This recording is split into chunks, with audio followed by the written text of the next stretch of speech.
guys? Sierra and Gabe, season 2. This week we're going to be criticizing Die Hard and Taken. Not 2, 3 in the TV series, but the first Taken from 2008. Here we go. How'd you feel about Die Hard? Die Hard. I mean, it's a classic. It's a pretty good movie. Let me give you a summary real fast. An NYC cop goes to LA to see his wife and kids, and he meets his wife at this Christmas party and in her place of business, which ends up being robbed and attacked, and everybody's taken hostage and stuff, and he has to find a way to save the day. Go ahead and explain genre theory and how that relates to Die Hard. Genre theory is basically anything generic that you think would happen in a movie. This pretty well fits Die Hard. There's the villain who's probably the most stereotypical one you can think of, like his accent, his mannerisms, the way he talks, the things he says. John's family gets involved, which pretty much happens with every action movie. They have to, sabotage his family in order to, get a rise out of him. John himself was pretty stereotypical. He was, super masculine, manly, kind of seemed, full of himself, How did you feel on the entertainment aspect of the movie? It held my attention. The story was really easy to follow. It wasn't boring. It didn't, lack substance. It was pretty good. I gave it a 21 out of 25. Alright. Myself, I gave it a 17 out of 25 because, honestly, it was very corny, kind of a brain-dead action film. It was in the 80s, though. Yeah, it was old, but still, there were better movies in the 80s, if you ask me. I couldn't really get an emotional connection to the characters. It all just happened so fast, and, you didn't even meet the kids until... you didn't even meet the kids until through, a interview on TV, and... So that's why I got a 17 out of 25 from me. I thought it was funny. Artistically, how did you feel about the movie? I didn't really think it was anything special. The acting could have been a lot better. I think it was corny in that aspect. There weren't really, a wide variety of emotions shown. Everybody was just kind of, mad the whole time, or, upset. And the special effects weren't, great, but they were satisfactory for the amount of action that was in it. So you gave it a 15 out of 25? Yeah. I gave mine a 23 out of 25 because I thought this movie was awesome in the aspect of acting. Alan Rickman, the bad guy, hilarious to watch. When they took this guy in and they gave him an accent, that they didn't want you to take him seriously. You laughed every time you saw the guy. And then Bruce Willis, solid action film actor. You can't get... you got Arnold Schwarzenegger and Sylvester Stallone. They're all action film actors, and Bruce Willis is of the best. That's why I got a 23 out of 25 for me. Educational value. How did you feel on that for Die Hard? Didn't really have one. I gave it a 10 just to make it not so low. I didn't really learn anything aside from super far-fetched survival tactics that would help if I were in his place, but aside from that, nothing. I gave even lower. I gave it a 5. There was nothing to it really. I guess it teaches loyalty, maybe, possibly, but it's not something you teach. That's a virtue. But I didn't go there. I didn't watch the movie for education anyways. The literary aspect, how did you feel about that? I gave it a 20. The characters were lacking personality and individuality, but that's an action film, so they're not really typically having those things. The focus of character development and individuality is on pretty much the main characters only, and it wasn't really that prominent in them. The setting fits it perfectly because it's in like a really big building for a large corporation in like the middle of LA. There's a basic plot, but it holds your attention pretty easily. Conflict, obviously the main focus of the film, holds your attention and is accentuated by the special effects, and I give it a 20 out of 25. 20 out of 25. I gave it a 20 out of 25 also. I really think that like the underlying meaning of the film was loyalty. You got the limo driver, he stays there, and like he even helped out. The wife, like everybody that keeps Bruce Willis's character like safe by not telling them that he's her wife. Even on the opposite side, you have the antagonist. The one guy's brother dies, and he's like completely broken up about it. Like that was his brother, and he goes to try and kill Bruce Willis's character throughout the entire film. So I saw loyalty as a big aspect, and that's why I gave it a 20 out of 25. Oh, all right, we're back. Now we're on to Taken, which is about a former government agent who allows his daughter to go vacationing to Paris with her friend, but the vacation's short-lived when his daughter gets kidnapped by a group of sex traffickers, and he's left alone to find and save her. For Taken, we came up with mirror theory, right? Okay. So mirror theory basically leans on 4 pillars that are supposed to go across time no matter what. And even though this movie was made in 2008, a lot of things have changed. Not so much, but we see these things. The technology pillar, that would be the first one. Cell phones. In this movie, nobody's texting. You never see anybody texting. Everybody's always making phone calls because texting was not popular in 2008.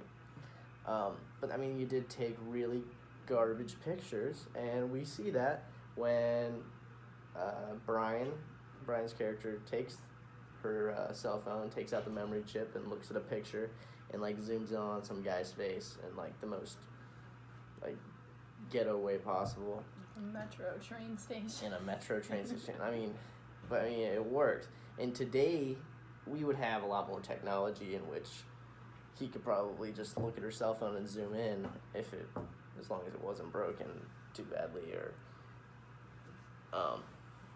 honestly, technology has changed to the point where you could have done a lot of things different, but we still have cell phones.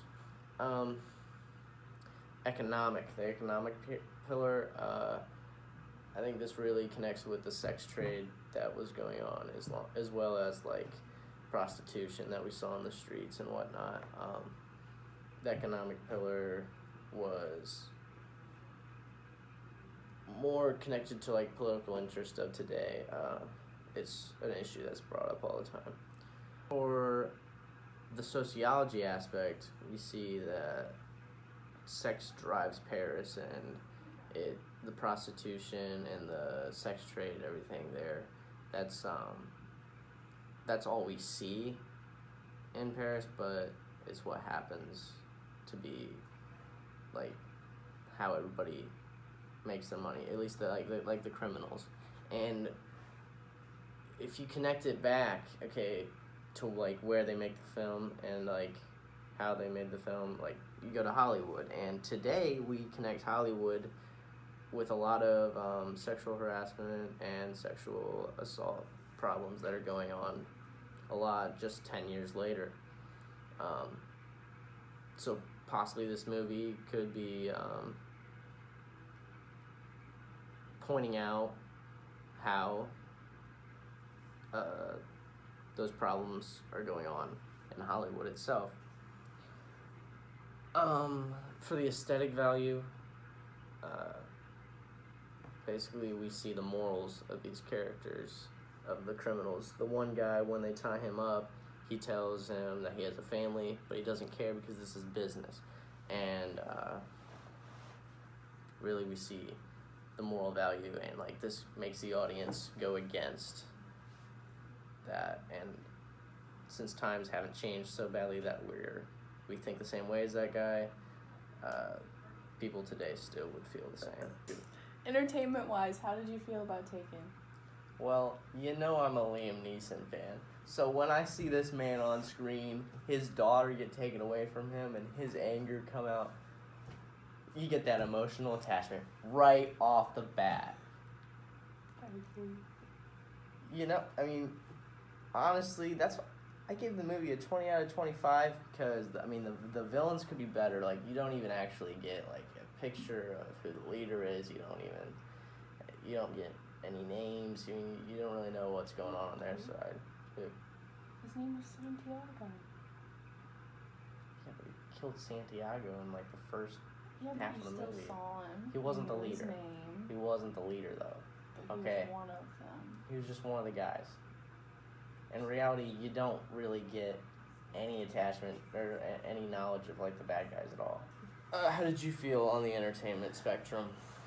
I gave it a 25 out of 25. It's one of the best movies that I've ever seen, personally.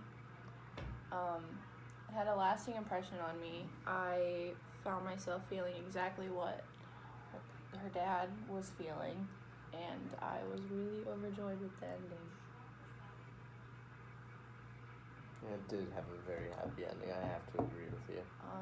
Artistically, how did you feel about Taken?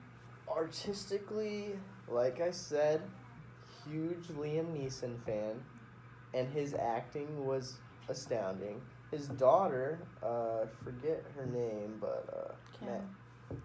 but in real life, Maggie something. She's she did pretty good with the amount of screen time she had and the age she was. The mom definitely could have been better. I didn't really find any attachment. I mean, the reason they didn't show much attachment between the mother and daughter at the beginning of the film is because you got the father-daughter relationship that they're trying to focus this film around. So that's why they did that. But it had a $25 million budget, which the director really used to his advantage, and all the cinematographers and everybody did a great job of choreographing this movie, and ended up being perfect. The only way it should have been filmed. I gave it a 25 out of 25. How did you feel artistically about this movie? Cinematography was kind of just typical, but it wasn't bad.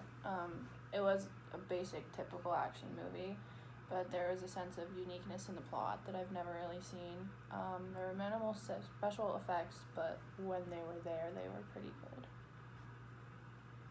And the acting was good. Like she said, Liam Neeson. That's what I said. Educationally, let's talk about that for a moment. For me, I gave it a 22 out of 25.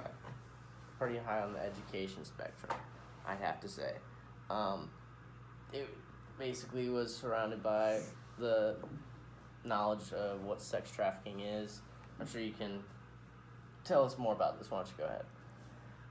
I think the film showcases an example of exactly how wrong things can go when people, and like specifically girls, are not taking the necessary precautions when they're in an unfamiliar place. The organizations and the people that are portrayed aren't really unrealistic. I mean, it's not completely fictional.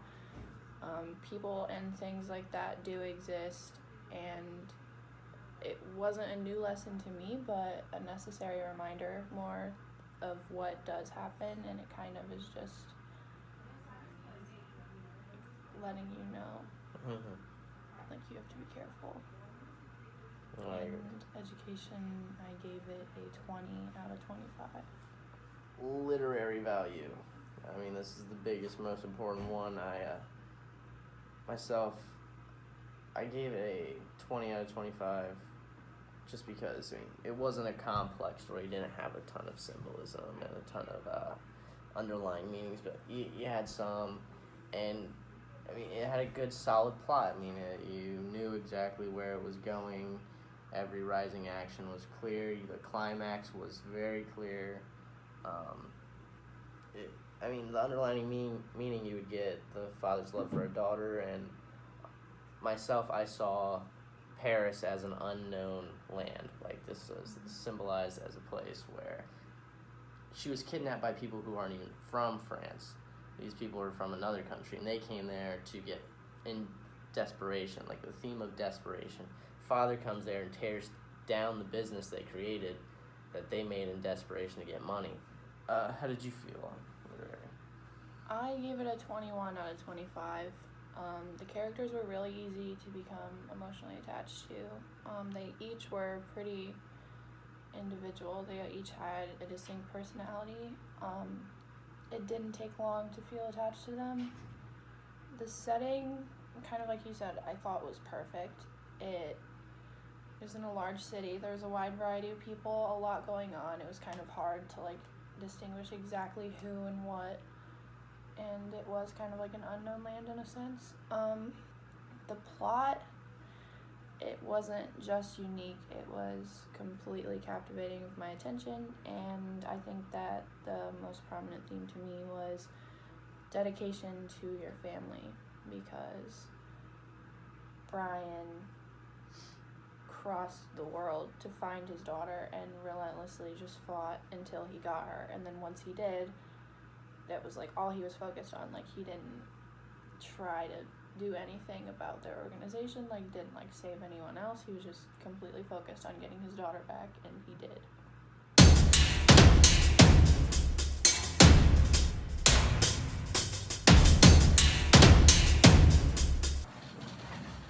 All right, y'all, thanks for joining the show. Why did you say y'all? We'll see you next week. Sierra and Gabe. I don't know.